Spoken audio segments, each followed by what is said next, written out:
刚刷到他直播间过来的。哎，你怎么收拾东西啊？我看你在这直播，我才过来的。啊？你怎么收拾？哦。我好了么回宾馆的呀？那你这不是旷人吗？你不是户外直播吗？我什么旷人？你看一下温度，你看一下现在几度啊？零下26度。啊，你去外面直播，你去试一下。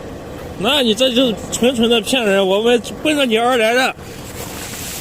耶，真收拾好了。我这怎么叫骗人了呀？我不是刚在这里直播啦。是在这直播，你不是说你要在外面睡觉了吗？让一下怎么样？没有。